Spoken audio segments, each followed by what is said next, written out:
All right, people. This is Quactic Sports Channel bringing you Quactic preview. Of course, it's Champions League night, and we are going to look into the game. The match is between Inter Milan, of course, and then FC Barcelona. Yeah, so Inter is playing home at the San Siro. Of course, others call it Giuseppe Meazza. It's the same stadium. So that is the famous stadium. It's a very iconic one. We will look at the game, look at the possible, history between these two clubs, and then uh, what will go on tonight. So let's look into the game. For the lineups, every football lover knows what is likely or the players likely to start for each team. For the camp of Inter Milan, this is what we are getting. Their goalkeeper Jan Sommer, goal post, three back system, 3-5-2. So the three back, Bisek, Acerbi, and then Bastoni. Five midfielders, Desert and Fries, who scored brace against Barcelona last week. Nicolo Barella, Hakan Charnogro, and then Mkhitaryan, together with DiMarco. Of course, the coach is contemplating whether DiMarco should start or Carlos Augusto should start, but we are yet to see. And then the two forward, Lautaro Martinez, he is fit and he will start in the game together with Marcus Thuram. Thuram has faced some serious accusations from his girlfriend, but we will talk about that one later. From the camp of Barcelona, they are going in with the 2-3-4-2, with a 4-2-3-1, formation, 4-2-3-1 formation, with the goalkeeper Szczesny in goal post, the back four of Inigo Martinez as a left back, Pau Kubasi, Rona Araujo, and then Eric Garcia in the back four, two midfielders, Pedri and Dijon, the controllers. And then we have the four forward, Rafinha, Dani Olmo, Yami Yamal, and then Ferran Torres leading the attacking line. So this is the likely lineup these two will start with. This is the likely lineup these two will start with. So let's get into the game. From the history side, it is very interesting from the history side, because looking at the history side of these two clubs, this season, Inter Milan, they've played 6 games at their home. I mean the San Siro Stadium, and they've won 5 and drew 1. So they've never, they've not lost an away game this season, and that is a plus for them. At the side of Barcelona, this season they've played 6 away games, and I'm talking about the UCL, of course. 6 away games, and then they've considered 13 goals out of the 6. They've considered 13 goals, which is, very abysmal. And whoever wins this game is getting 18.5 million euros from UEFA. 18.5 million euros. So this game, it's, of course, it won't be an easy game for both clubs. Let's look at something here. Barcelona has history with 6th May. Today is 6th of May. Barcelona, they have history with 6th May. Now, Barcelona's 6th May history, in 2009, 6th May, they play a game, a semi-final game, and then they qualify to the finals, of which they won the Champions League.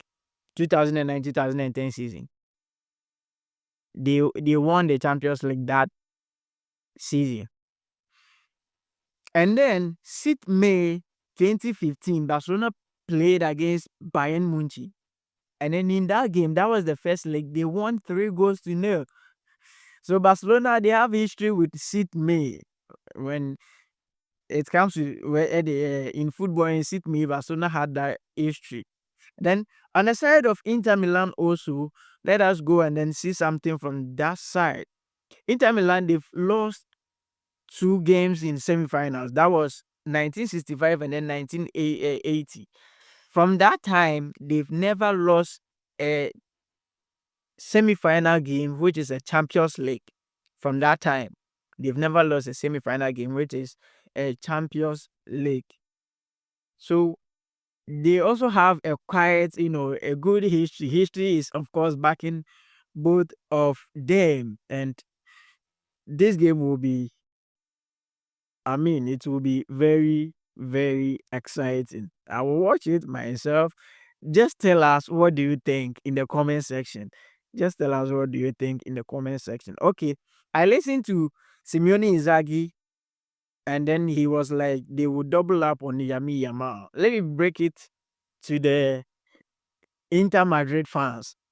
Of course, Madrid fans are supporting Inter Milan to eliminate Barcelona. So let me break it to the Inter Madrid fans. Doubling up on Yami Yama is only creating, numerical disadvantage in terms of defending.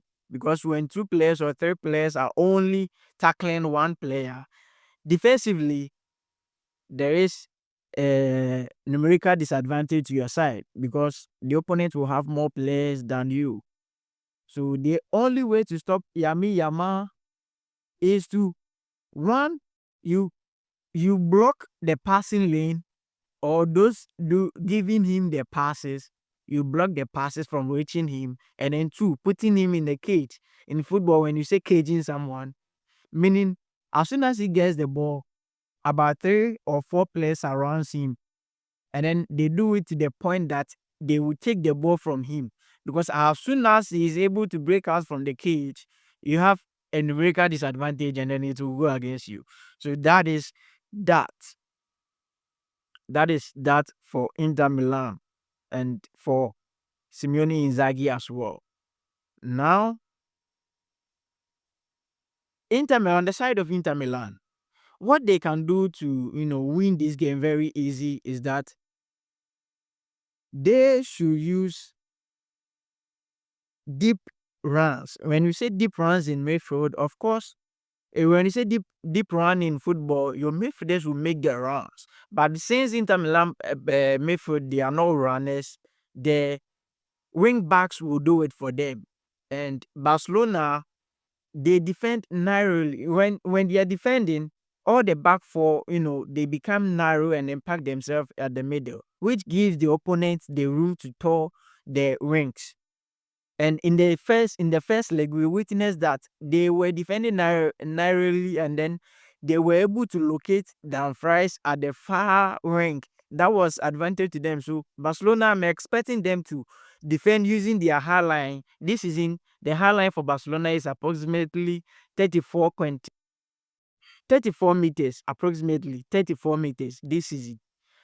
So I'm expecting them to defend with their usual high line, but this time they should be wide. The left back and then the right back should not come in to help the center backs. They should stay wide. In this case, they can catch up with the wing backs of Inter Milan, either Di Marco or Desert Dumfries. And also, Inter Milan, I know they will use their usual, defending approach. That is solidity, and then they will use counter attacks. On the side of Barcelona, they should also use counter pressing. When you say counter pressing, meaning as soon as you lose the ball, you counter defend, and then you press and get the ball from where you lost it. So that is for the side of Inter Milan also. That is for the side of Inter Milan also. Of course, I witnessed something on the page of Inter Milan. They've posted something, a very huge serpent, a snake. It has history. Of course, if I am to explain it, time will not be on our side. There is this clan or this family, they are very powerful in Milan, and when they get into power, they chose the serpent as Ghana, we have the coat of arms. So that is like their coat of arms, their emblems. You get it? So that is for them.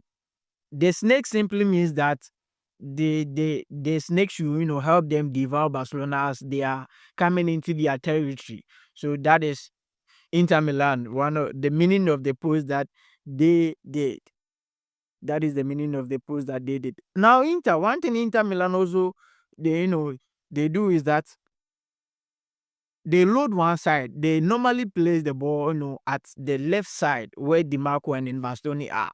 And then when they place that, and then they see Barcelona, coming narrowly, they throwing a diagonal pass to Dumfries, and then they use that thing to create their chance. So in this case, Barcelona should be very careful with Bastoni. They should not allow him. Of course, Bastoni is one of the center backs. He can play as a left back. He can play as a left wing back, and then he can sometimes he comes into the midfield. In the first leg, I saw him coming into the midfield to do some deliveries there. He's one of the center backs that has a very high passing ability. So when they give him the room to operate, he can harm Barcelona in any way. So Barcelona should be very careful with Bastoni. And I've already said Barcelona should not this time defend narrowly, but rather they should expand their defensive line. They should expand their defensive line. Ferran Torres will start over. Yes, Ferran Torres will start over Lewandowski. That is that. And then this is no good. Barca in their last 4 games away in the Champions League, I mean the semi-finals from 2011-2012 season, in the semi-final, last 4 away games, they've lost all. This is no good. This is going in favor of Inter Milan. They've lost the last 4 games away, semi-finals, solely semi-finals away. They've lost all, and this is not good. So Barcelona tonight, they will need Pedri to give out the line breaking passes, De Jong to control the game, Yami Yamal to be the how do you call it, the wide creator. He is a wide creator player. So when he get the ball, he can either dribble and score, or he will dribble and create the chance for someone to score. So this kind of players, you call them the wide creators. Another example I can give you is Mohamed Salah. So Barcelona will need these players to, function very well to win this game. I mean, their individual capabilities or individual brilliances, if I am to put it that way. And then Jos Kunde not playing in this game. I am here to watch Eric Garcia, if he can do what Jos Kunde was doing to help Yami Yamal, come into the game. I would like to see that tonight. Barcelona, they should be aggressive tonight with intensity and then mobility in the attacking. Because Inter Milan, they will be using, I told you, the Inter Milan will be using that swing passes, the diagonal passes. So Barcelona should use the counter pressing to, overshadow them. That's my prediction. This game is very difficult. Analyzing it was very difficult for me. My prediction, I don't see Barcelona going there to win hands down. Neither do I see Inter Milan also winning hands down. So this game, the one who will win it is the team that will defend very well. So when you defend very well in this game, you will likely win the game. You are likely to win the game. So it depends on who will defend very, very well. And then my prediction, I would say Inter Milan win or draw. Inter Milan win or draw. I know the Barcelona fans will not be happy. Inter Milan win or draw. Of course, the game can exceed into extra time and then to penalties. When the game gets to penalties, Inter Milan advantage, because their goalkeeper Yansoma, he has saved about 17 penalties in open play, and then after or in penalties he has done some saves also. So their goalkeeper is very well trained when it comes to penalties. So when the game gets to penalty, meaning Inter Milan are likely the favorite. But my prediction, Inter Milan win or draw. I know it is very controversial. I'm not saying Barcelona cannot do anything. Of course, this is football. I didn't talk about Rafinha, because Rafinha is like a shadow. You will not see where he's coming from. He will just appear and then score or assist, and that will be all. So that is that. Tell us who will qualify. And of course, whoever qualifies tonight is going on with 18.5 million euros. And yes, capital. It's not a small money. So I will be there to watch the game. Tell us who is qualified. Are you an Inter Madrid fan or you are a Barcelona fan? Tell us at the comment section. Thank you.